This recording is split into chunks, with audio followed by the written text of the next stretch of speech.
Hi, everybody, and welcome to another episode of the No Matter What Club. I'm so excited for our two guests. First is Joie G, who is a woman of trans experience that has worn many different hats in her life, from Broadway dancer, HIV and AIDS activist, long-distance cyclist, auntie, and dog mom. She currently works for The Phoenix, a nationwide nonprofit that creates activities for people in recovery from substance use disorders. Also, we have Miss Jazzmun Crayton, whose career combines show business and advocacy for over 25 years. She has appeared in numerous television and movie roles, most notably on Roseanne, The Wayne Brothers Show, and the box office hit The 40-Year-Old Virgin. Jazzmun is a staunch supporter and award recipient of many of the organizations that serve communities with the greatest needs, such as APAIT, St. John's Community Health, the Unique Women's Coalition, the Los Angeles LGBT Center, Children's Hospital Los Angeles, and the Imperial Court of Los Angeles in Hollywood, to name a few. We have two beautiful women of trans experience here that are both in the recovery community in Los Angeles, and we are so excited to have them on another episode of the No Matter What Club.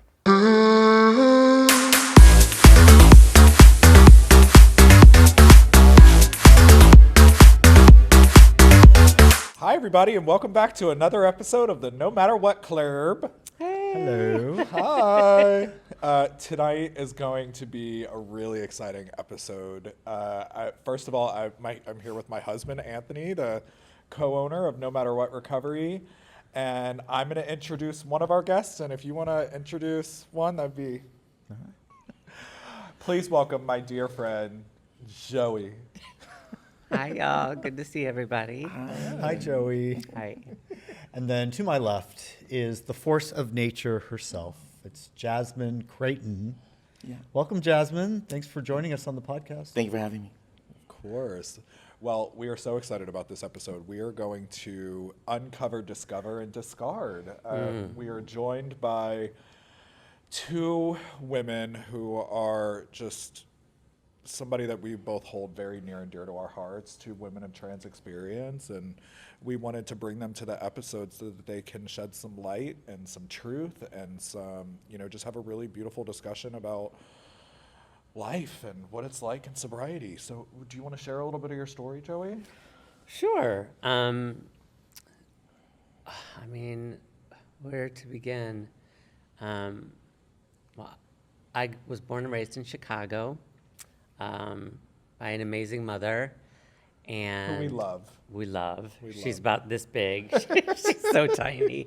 And I have two sisters. I'm the middle child. I'm the middle child. Oh my! See, we have so much in common. Oh my God. As far as like my recovery journey, it started in 2007. It has been all of the things that you hear about it. It's been progressive. It has not been linear for me. I've had to work really hard at times for my sobriety, and I have found myself at the cross-section of so much shame around so many of my identities.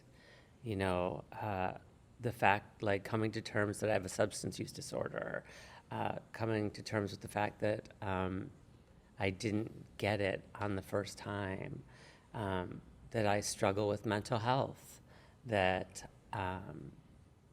it took me until much later in life to come to terms with the fact that I'm trans and able to embrace that. So it has been the greatest journey of my life, but it has not been easy. When did you transition? I transitioned during the pandemic.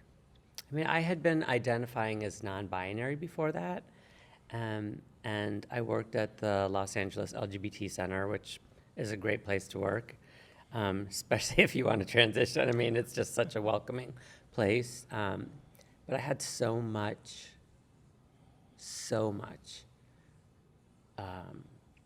in internalized transphobia that it took being alone with my family to allow myself to safely explore who I always have known I am. Was just too scared to look at it, and So the pandemic was actually a beautiful opportunity for me. I know that like there was a lot of tragedy in there, but I got to stay home in the safety of those walls and experiment and play and give myself the freedom to do it without any eyes looking at me. Seeing your transition has been really beautiful as a friend that's known you pre-pandemic, pre-transition to where you are today. And would you say that your sobriety seems stronger now that you've overcome some of the, which you said, transphobia or through your transition?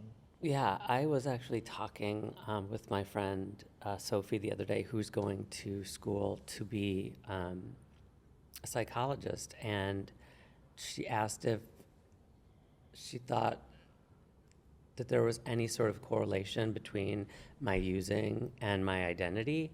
And I mean, it's not like why I used, but it certainly fueled it. And there were so many, I was in this like revolving door of like, 2 years, 4 years, 1 year, and I would go out for a day or 2 days. And there were things that like I just was not addressing. They say you have to be brutally honest. And there were parts of myself that I just couldn't look at. And now that I have, it's like opened a world to me that I didn't understand. When they talk about like beyond your wildest dreams, I never thought it would look like this, nor did I think it was going to have anything to do with how I feel inside. I thought it would be about the things that I accomplished, and it has everything to do with like the freedom that I feel inside now. I love that. That's beautiful. Jazzmun, do you want to qualify for a second, if you will, and tell us a little bit about, maybe a little snippet of your story? Yeah. So my name is Jazzmun Crayton. Something new, something old, something borrowed. I am 17 years clean and sober. Wow. My sobriety date is November 13th, 2007. But I've been around a little bit longer, trial and error. But when I came in to recovery, it was through the LGBT Center. It was suggested by a dear friend of mine to go and seek therapy. And so through me seeking therapy and having a conversation with a therapist, it was suggested that I try 12 steps. And I was resistant. I didn't want anyone telling me what to do. But I didn't know what to do with all these feelings. And, I didn't know why so much rage was percolating inside of me. And so, I'm so grateful for that experience. And because I had the therapy at the center, it was also recommended to me to go through IOP there. So I was in IOP at the center for 10 years. Oh, wow. Okay. Every Monday, 7:30 to 7 to 8:30. Yep. It was life changing. Like They must have really loved you to keep you around that long. But you know what? They were kind. I think they even show me in their video at the center when it's time to raise money. I'm like, give them the money.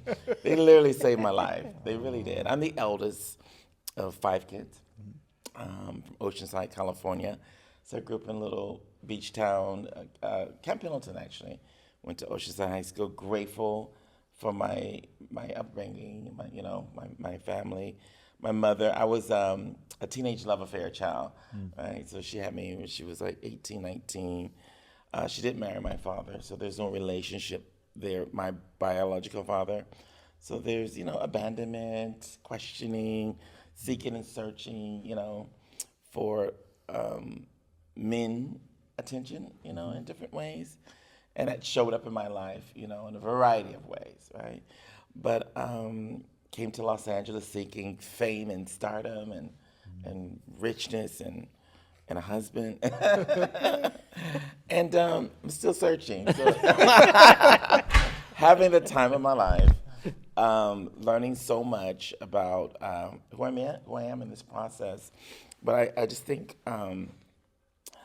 without my recovery, I don't know who or what I would be, right? Someone asked me not too long ago, when did I transition? But for me, transition is constant. Like there really isn't a beginning or an end. It's just there's an acceptance along the way of who I am and how much, of myself am I willing to explore and share with others, right? There are markers, right? Oftentimes people, see physical markers, right? Which is beautiful, but not everyone is doing a medical transition, right? So, we, as trans people, we're always desiring, not all, but a lot are desiring, people just to see me as a person as opposed to, my medical transition, right? Because if you just see, if you allow me to be this person, then, my medical transition won't weigh so heavy, like it won't be so important, in your psyche, right? Because you allow me to develop and grow, right? It's just an interesting thing. Everyone is transitioning. It's interesting that you said that, because the other night Paul and I were having dinner with one of our with a friend of ours who's transgender female, and she was raising that point based on what we're experiencing in society right now with our political culture and everything. But she had mentioned that everyone anywhere is sometimes in a state of transition, and it could be weight loss, it could be exploring mental health, it could be, whatever it is, A, B, C, or D, we can all relate to that transition process because as humans we are In constant transition. Yeah. Joey, what do you think of that? I mean, I think the idea that the only sure thing is change. Yeah. I mean, it's like I look at, as we're talking about this, I look at the two of you and how beautifully your relationship has blossomed, and it looks different today, I'm sure, for you all than it did when you first met. And, there's no destination for me. It's just about every day waking up and feeling comfortable in your own skin. And, we all experience the discomfort of self sometimes. And it's about giving yourself personal permission to do what needs to be done on a personal level. Because today I want chocolate ice cream, but I don't know what I'm going to want next month, right? But I'm giving myself permission to enjoy that chocolate ice cream today, right? Regardless. I'm using it as a metaphor because oftentimes, when are you going to do this? When are you going to do that? When are you going to get your breasts? When are you going to, get your facial feminization? When, as if when I get it, it's going to change the whole trajectory of my whole life. Right. Like I'm going to win the lottery and, get the husband and children. I'm going to be off to Australia. It's it's a journey to that. It's transitioning. It could be a lot, right? Especially when you're publicly transitioning, right? Like if you're, working on the job, right? And you tell your boss, hey, I'm fortunate I work, at a CBO where it is embraced and welcome, right? But I've heard stories where folks have transitioned on the job and the boss still calling them by their dead name and telling them to use the men's bathroom when they are obviously a woman. Right. But it's almost like you want to put me in my place. You won't allow me to change. You get to change, but you don't allow me to have my own personal. But it's hard to tell someone to leave the job when the job comes with insurance. They've been on the job for 10 plus years. They're invested in the work, right? And so it could be taxing on the mind, right? And so right now, we're in this landscape where, they want to unalive us, or somehow make us disappear, right? But it's like at the end of the day, that's not possible. I think they're more afraid of their children engaging in dialogue, right, and having ideas of their own, but they cannot carry the weight of your fear and your pain. They can't. It's not fair. And I think that happens to a lot of children, especially queer children. They get disowned, thrown away because the family, like, you're foreign to them. Like, this is not who I had. I had Billy. I had, Candy. Or yeah, I'm just making up stuff, but not who's this, right? And so I always tell people we got to give each other grace. And when the parents come in, it's like you're transitioning too. The mother, the father, the siblings, everybody's transitioning. So I think what it comes down to is we're all just human living a human experience. Yes, I am a gay male, but what it comes down, we're human. And I think that what I'm seeing in the media and in the current political landscape, and again, I don't want to dive too much into it, but to me, it feels like they're dehumanizing our community. And I feel like I'm back in school when I'm getting bullied. Tony and I were in Brentwood, going to brunch, and this is Brentwood. And we were holding hands, and these guys drove by us and screamed the F-bomb out of the truck. And it's like we're in what I would consider one of the safest queer cities in the country. And I can't imagine what younger LGBT folk, queer folk, are going through across the country right now in cities that aren't the bubble that we have the privilege of living in Los Angeles. And it's just so devastating to watch.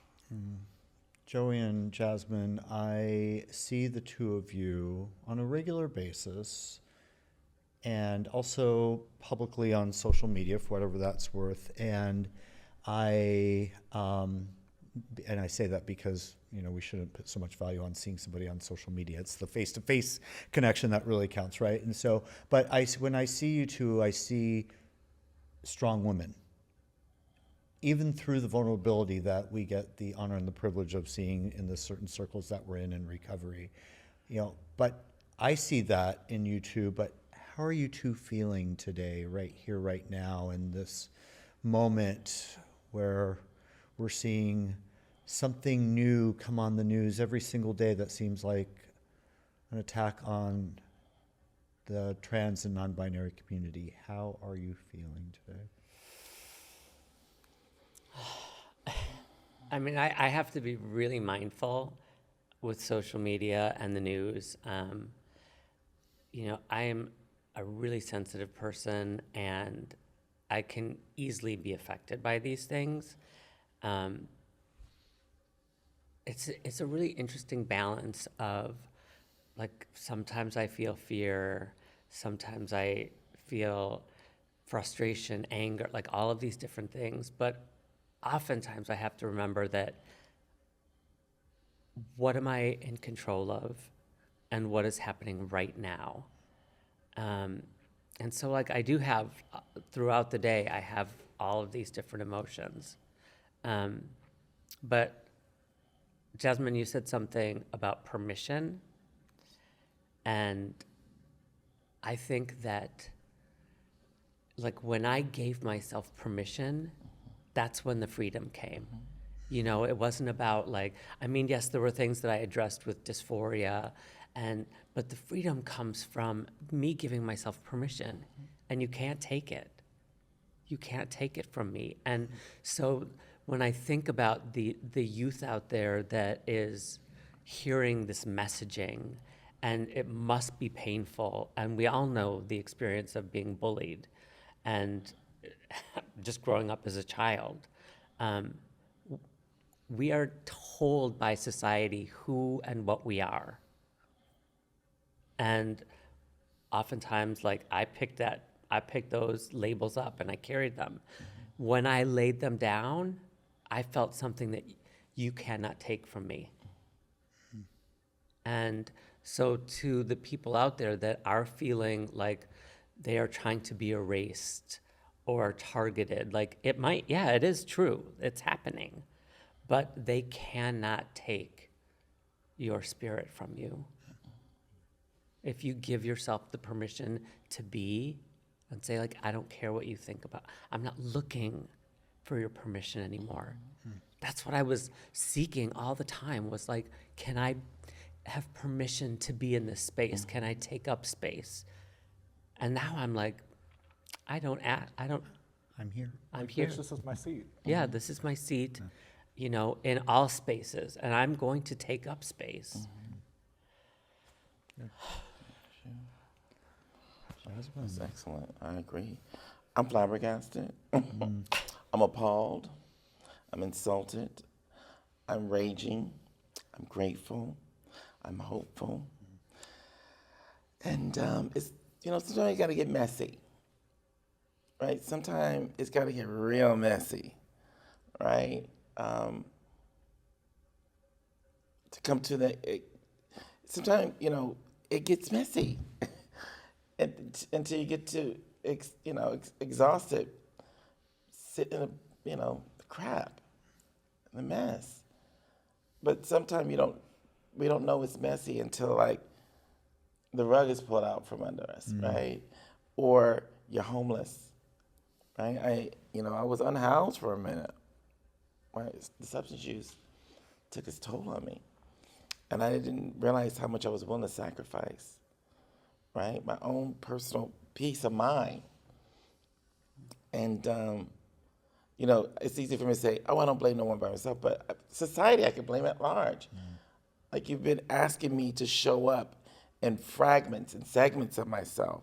Like, you don't want all of me, right? I always tell people, you got to give yourself, a break, because you haven't been able to show up as your whole self all the time, right? Throughout your whole life. Like, we're hiding, our identity to some degree, or just not disclosing, right? Picking and choosing who we're going to disclose to, right? You don't tell everybody everything when you first meet them. It doesn't serve anyone, right? And so, and even in this, this is a lot, right? We're in a new era, but I still need my anonymity, even though everyone could, watch it, but because not everyone understands the recovery journey or cares. But I care about my recovery, right? So it's a real trying time, right? I always have a little rage going on underneath the surface, right? Because I know that it's not an even playing field, and the systems that are at play were not designed with me in mind. And I believe I carry generational hurt and pain and knowledge, right? And so if I'm not being celebrated or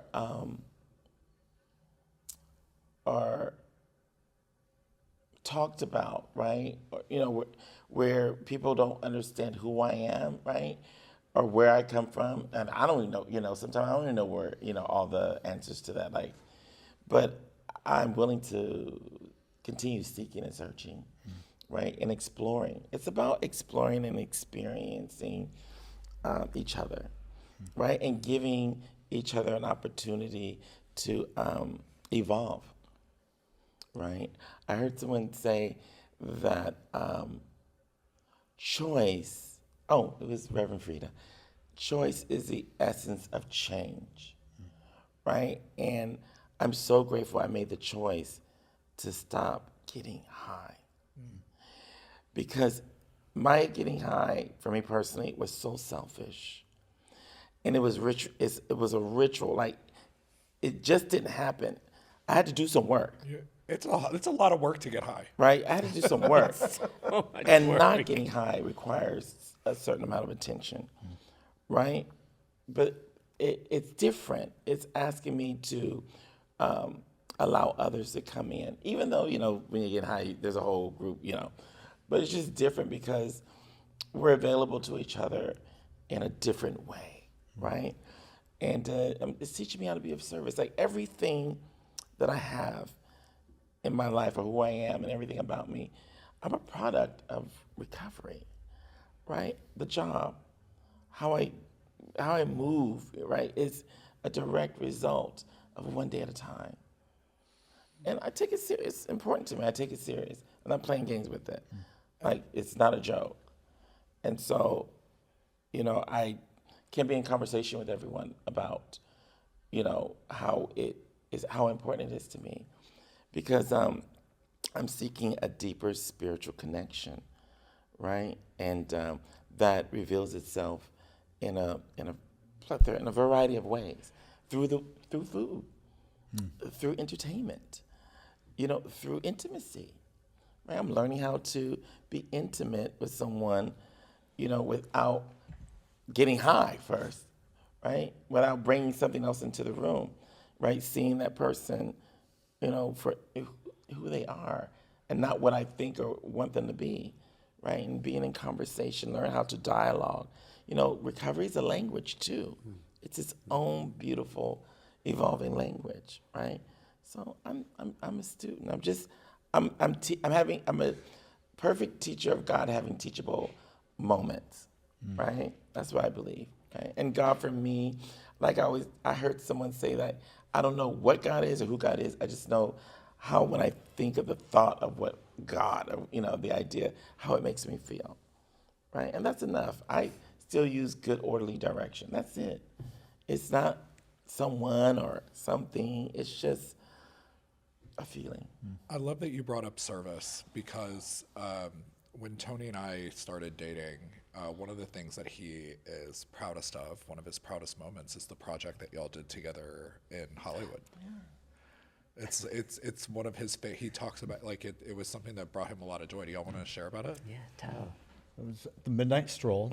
It was started off as actually, I probably shouldn't be. Go ahead, you talk about it. Well, so the Midnight Stroll was a project, I guess, that started off as a project to do outreach to the what originally started as outreach to transgender sex workers along Santa Monica Boulevard, along a stretch of Santa Monica Boulevard between, I guess, La Brea and Vermont.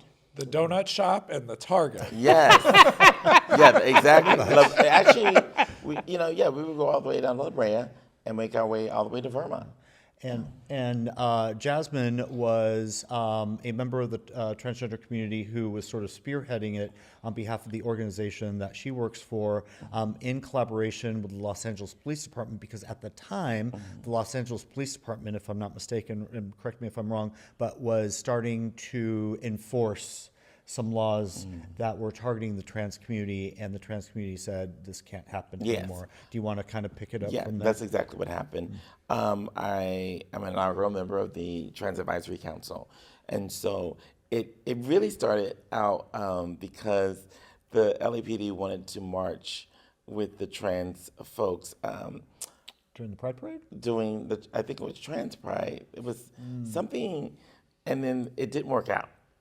And the trans folks are on one side of the street and the police are on the other with some members. So it was crazy. So they came to the advisory council, and Chief Kamala is amazing. She was amazing. She was assistant chief at the time. And she said, well, you guys are, upset with us and complaining, but where is the community when, you have community members out on the boulevard not getting any support? And prior to that conversation with her, they had approached me to go into the jails and basically outreach to the people they were bringing in, but community shut that down. They were like, how would that look, Jazzmun, if you're inside the jail outreaching to the people they're bringing in? That would be traumatizing, and they would not trust you anymore. And so I was like, okay, we got to go back to the drawing board. And so I asked my boss at the time, Peter Cruz, what should we do? He's like, you come up with something. I was like, I don't want to do anything. And so that means more work. It's a Friday night. So I said, you know what? We'll outreach has been going on for years. And so I was like, we can go back to the street. I'm familiar with outreach. So we I came up with Midnight Stroll because I love this Prince song called Strolling. And we were going to be out at midnight. So I was like, oh, Midnight Stroll. So we literally walked up and down the boulevard and made a, like a commitment with the police. Like as long as we were open and providing the services, they would bring either the young participants to the theater at the time that Mitchell Farrell had got for us, so that we could do the work in there, and we were able to do awesome work, and it's still Wow, it's happening amazing. today. And it's And expanded to it's other parts of the expanded. city. We have housing we have the first intern bridge housing for trans women because of the Midnight Show in the nation, federally funded, right? So that was challenged. That's its own challenge in itself to get that, because trans people are not what do you call it, a protected class of people, Right. and so we were able to work with a sister agency. The agency I work for is APAT, Access to Prevention, Advocacy, Intervention, and Treatment. But the agency we're working with, Hopics, and so they have been doing housing in South LA for 30 plus years. So they helped us navigate the contract and the conversation with LASA. But it happened, and it's been open for 5 years. We had our 5-year anniversary this year. And it's love it. it's the wildest thing ever, right? I And you mean, grew too don't you have more than one house? we have 9. We went from 1 house to 9 houses. Oh my gosh, that's amazing. Yeah, we have 1 house that has. They're all different, but it has this. Every time I go there, it's called Auntie Mellie's. All the houses are named after either folks that have somehow gave their time, work for the organization, and specifically 2 of the houses are named after trans women who were advocates, right, and folks that worked in community. But there's this one house we have where we have a lot of immigrants from Russia, China, Central America. They've come from everywhere. And to see all these people in this house with all these different languages spoken and different, it's just fascinating. Sometimes I sit in there and my eyes well up, because I'm like, we're doing the right thing. We're doing the right thing, and we don't have to do it alone. And thank God Tony was there. Like, Tony would provide the food. Tony would show, he would do the walks. Like, it was community driven, and community showed up and showed out. And I'm so proud, right? Like, it's just recovery. It's like we show up for each other. We know how to do the work, right? Like, I love when I go to the show and you're Sarah Quell, and I know how much you love being in the drag, and that's what it's about. It's about, we gotta find the joy, right? Because we're resilient people. We're gonna find a way to have fun in the midst of the madness, right? No matter what. But during those, sorry to interrupt, real quick, one of the things that gave me that fuel, that fire to continue the work to help advocate for the transgender non-binary community is because of my volunteerism through that, or participating in the Midnight Stroll. And you had mentioned the food. The most rewarding thing to me was actually going out on the street with people and the transgender community and having conversations with them and learning about them just as humans. That was so meaningful to me and has definitely been my source of inspiration for what I do today.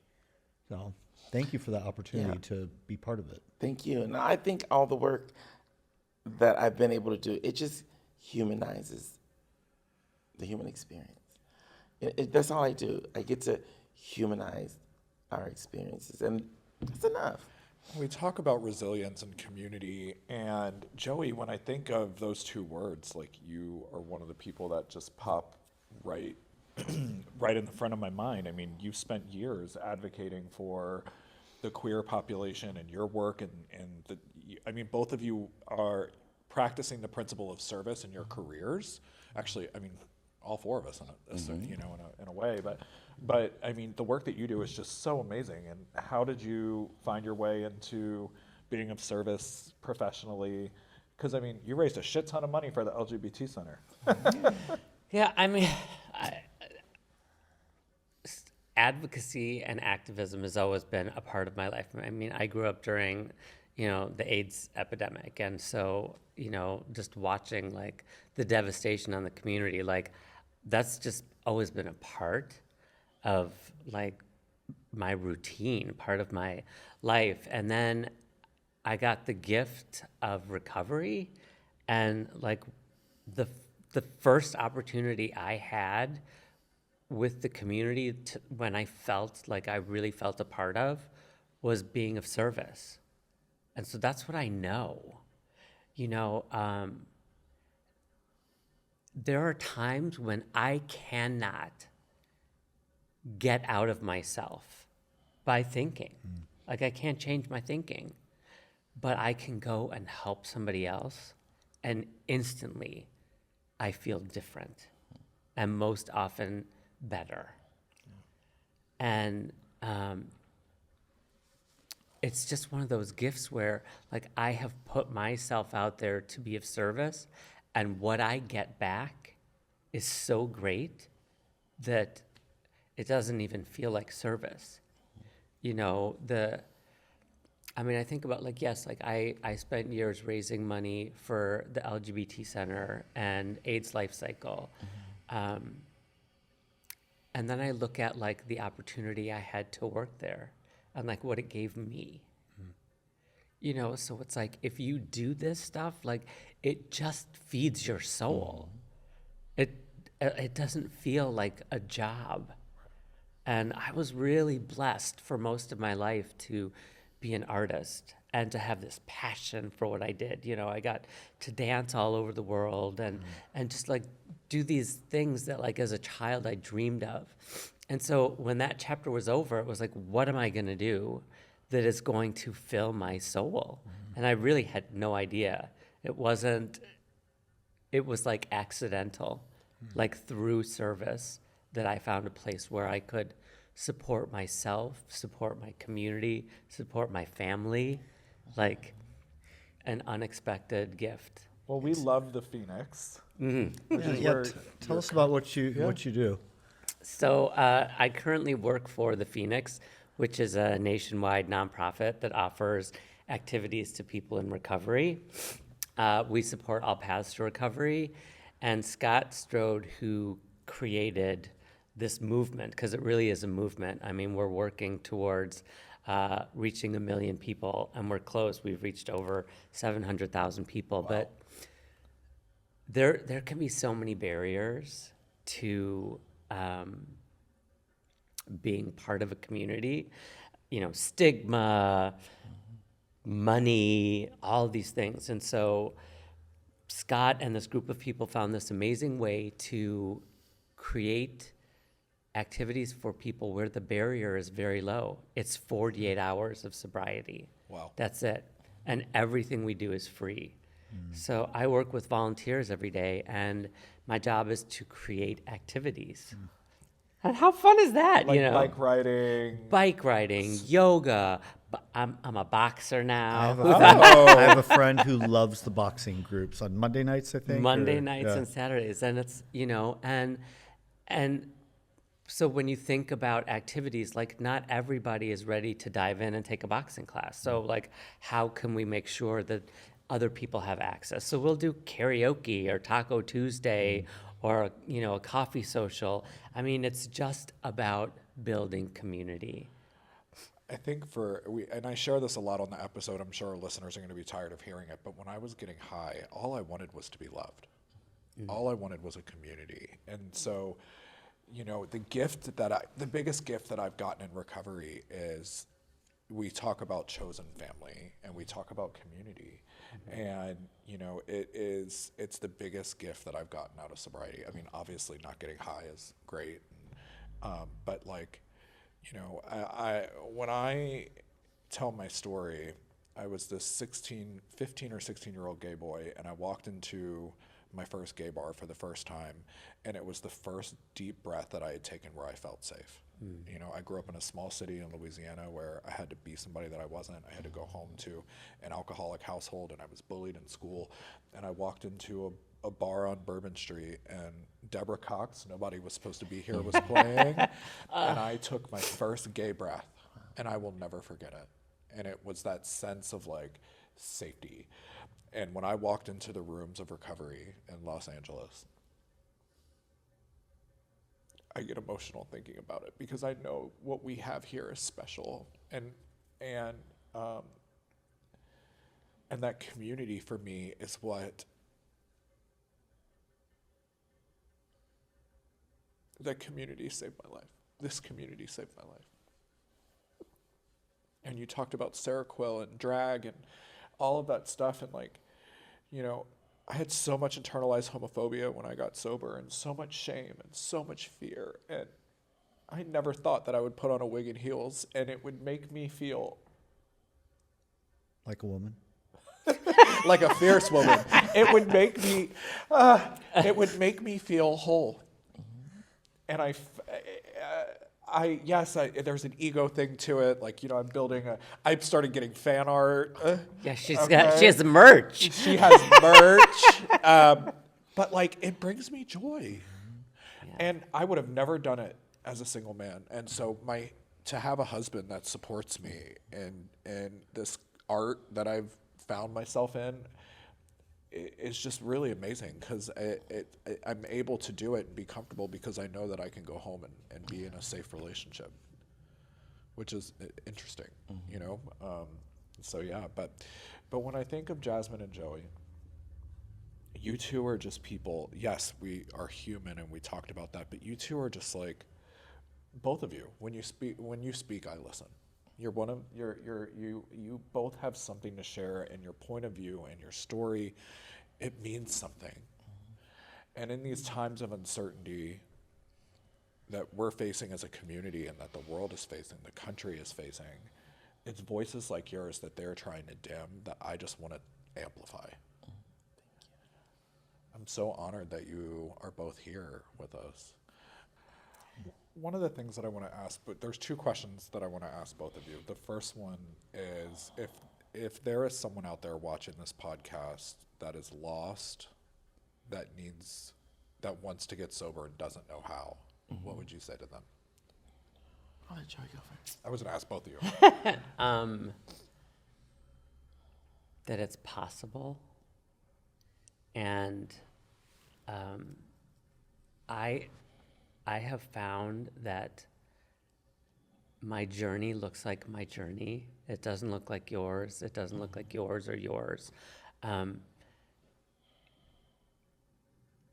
The one thing that I have consistently done is to keep coming back. You know, they talk about like waiting for the miracle. Like the miracle took, I mean, look, we both started in 2007. It took me a long time to get it, you know, but it's like I just didn't give up, and I let people love me until I could love myself.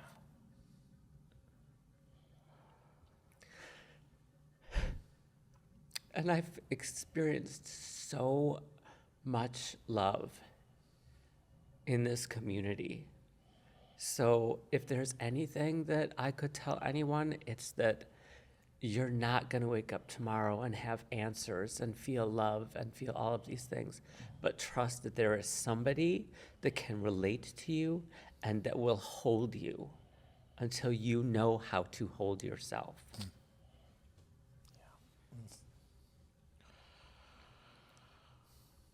Repeat the question again.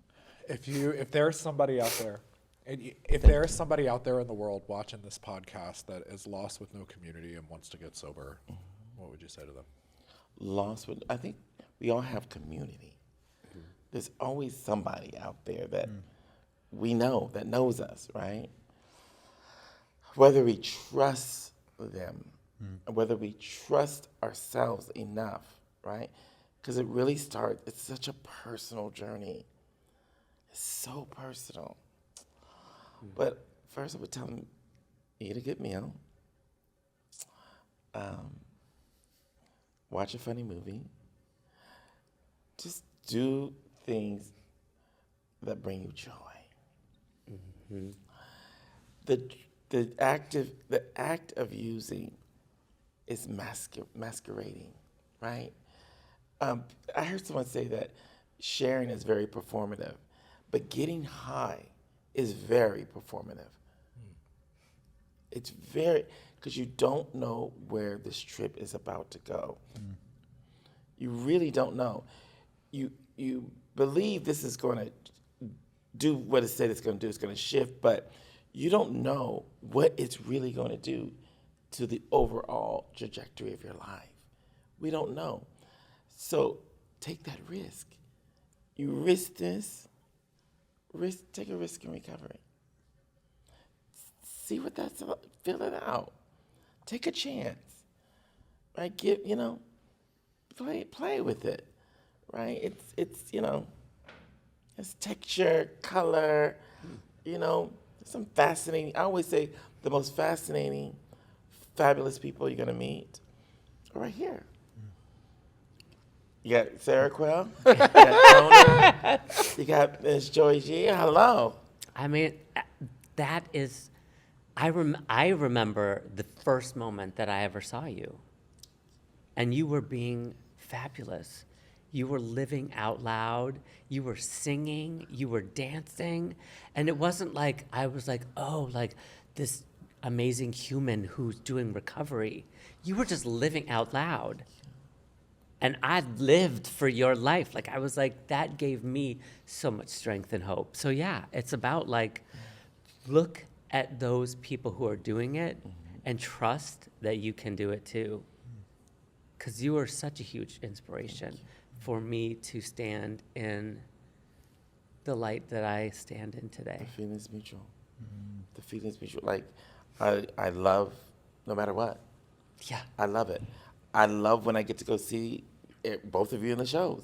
When you were singing your song. It's important. It's important that we find time for play and pleasure. And that we redefine what it means to us. That's the new P&P. Really, in recovery, right? We redefine everything about how we navigate the world, right? Everything is up for evaluation, right? I know that they always say you're up for elimination. Everything is up for evaluation. Okay. Right? Like we can reevaluate, we can reimagine. We can reassess, right? People always say they're broken. No, babe, you're just dismantled. Because sometimes broken things you can't put back together. But if the little screw just came loose, we can get a little screw and screw it back in. We can put you back out there. You know what I'm saying? You're not completely destroyed. That's what I would tell them. Don't worry, you're not completely destroyed. But get over here to no matter what. Or get to that local space where you can get the support. Because we can't do it by ourselves. Our stinking thinking, the itty bitty shitty committee will prevent you from making the phone call, right? It'll prevent you from walking out the door, right? To, get to the space or the place or the person you need to get to help you heal, right? Healing is not easy. This is not for the faint at heart. Like, this takes some strength and some gusto to say, you know what, I have a problem and I need help. I love going to Michael Beckwith Agape, because he says help is, now I can't even quote it, holy, eternal, loving presence. Hello, eternal, loving presence. That's what he says. And that's what it is. It's just a presence of a force, of a strength that is bigger than me. And I don't need to look outside myself to find the light. All I need to do is look at the reflection of myself in you. Like, I don't need nothing out. They say, find a God of your understanding. It's right here.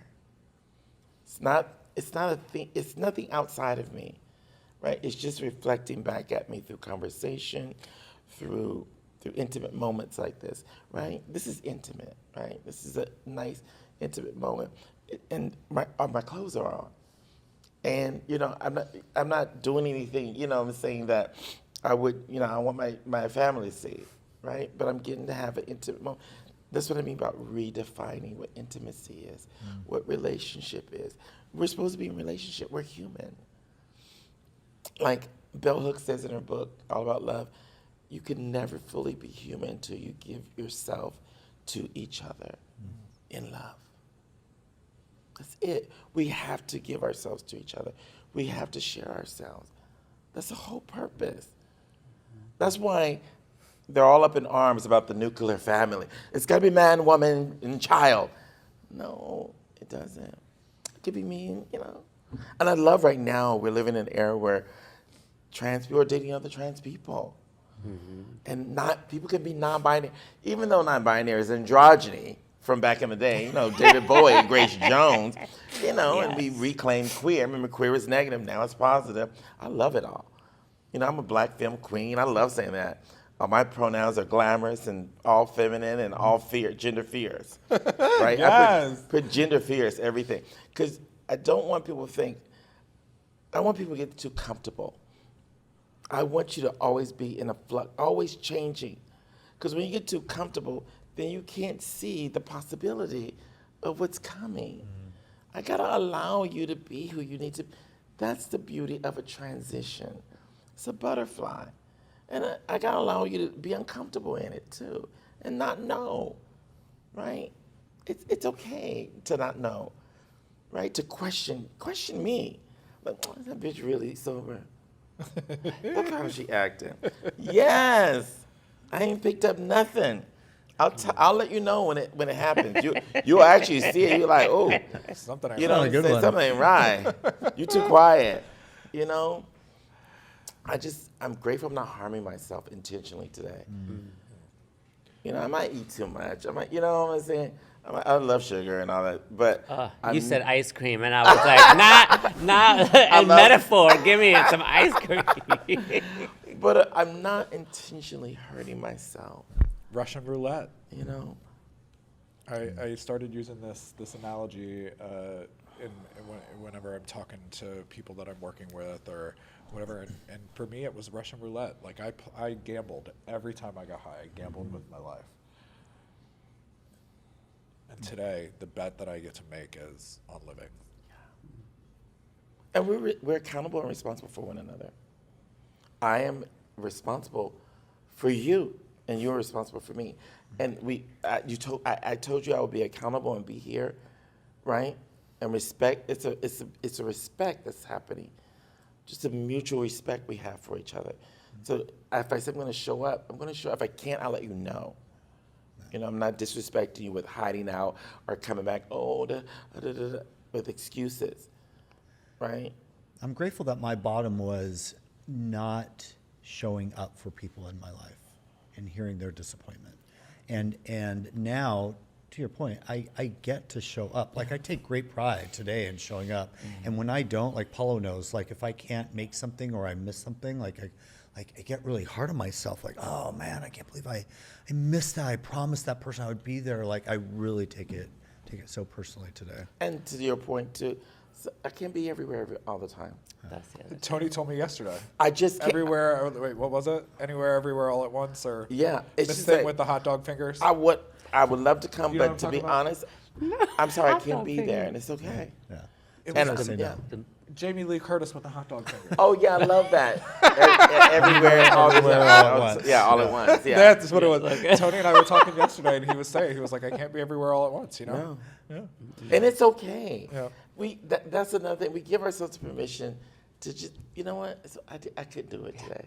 But that doesn't mean I love you less. It's just for my own safety and peace of mind and health, I had to stay in the house, right? Or I had to do X, Y, Z, right? But, I'll do my best, keep me informed in the next, adventure that's happening. Joey, we ask our guests every episode, Oh, I didn't know. what is your no matter what? I will not make myself small for somebody else.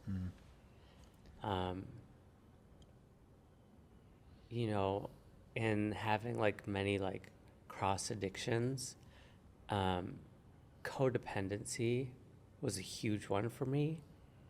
And I mean, it takes what it takes, and your journey is your journey, right? But I think about the things that I sacrificed for the idea of being what I thought you wanted me to be. And I would sit in my own misery for years trying to, and I don't even know if that's what you wanted me to be. It was just what I perceived that you wanted me to be. And today I have to live first for me. You know, so it is that thing, like, I mean, circumstances are going to constantly come and go and change, and, you know, I might get a great new job, or I might lose my house, or I might get married, or I might get divorced. Like, all of those things are like, they're just life, and they're unpredictable, and I can't control them. But the thing that I can control is that I demand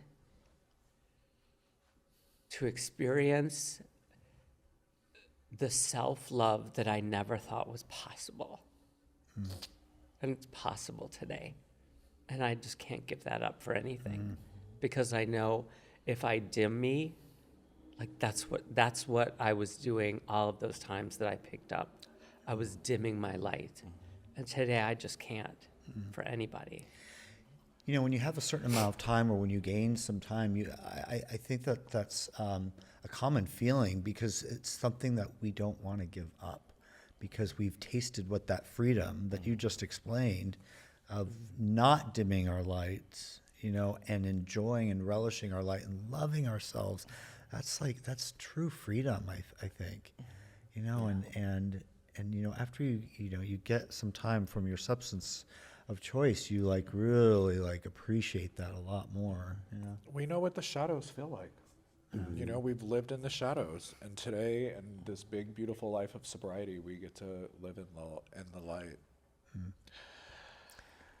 Jazzmun, what's your no matter what? I don't know when. I like her no matter what. ditto. Ditto.